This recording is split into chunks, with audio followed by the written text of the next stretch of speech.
Donc je suis David Bobet, je suis metteur en scène et depuis 1 an et demi je suis directeur du Centre dramatique national en Haute-Normandie, à Rouen. Voilà, j'ai longtemps dirigé une compagnie qui s'appelait la compagnie Rictus et très souvent j'ai fait des spectacles ici, aux Subsistances. On a créé ici, je sais plus combien, Cannibal, Worm, Hamlet, Roméo et Juliette, Petit Frère, enfin beaucoup de spectacles. Il y a une vraie fidélité avec les Subsistances et c'est un plaisir de revenir faire ce spectacle-là. Voilà, c'est une description de Paris qui est sublime.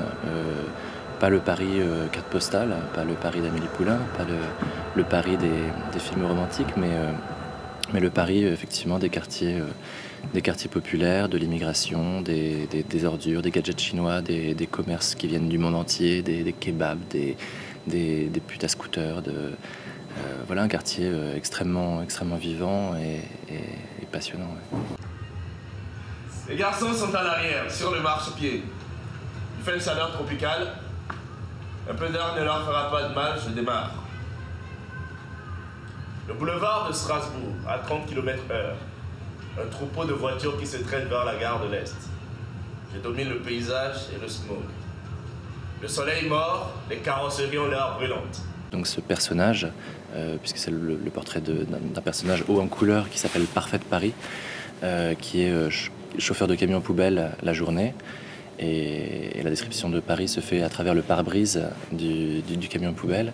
Et la nuit se transforme en sapeur. Donc c'est tout ce mouvement de la sapologie qui est né à Brazzaville, à Bas-Congo exactement, où des vendeurs de cacahuètes, des chauffeurs de taxi, comme ça, se sapent, se mettent des costumes extrêmement excentriques et paradent comme s'ils étaient des ministres. Puis elle le fixe en position d'attente. Une petite lueur maligne au fond des yeux. Cette fille, c'est une négociatrice. Je fais ok, et je choisis un briquet. Du coup, elle se remet à secouer la tête, toute contente, essaie de me dire quelque chose en chinois.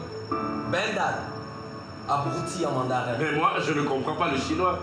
Le théâtre que j'essaye de proposer ne répond pas à un modèle vertical habituel où on aurait le texte en haut, puis la mise en scène, puis les acteurs, puis les techniciens. Mais j'essaye de proposer quelque chose qui ressemble un tout petit peu à ma lecture du monde, qui serait plus horizontale et où chaque individu qui est là est créatif à part entière et mérite une place égale. Et donc le texte est à égalité de Marc avec de Gigi qui l'interprète, à égalité de Stéphane Baby-Aubert qui fait les lumières ou de Jean-Noël Françoise qui fait le son de ce spectacle.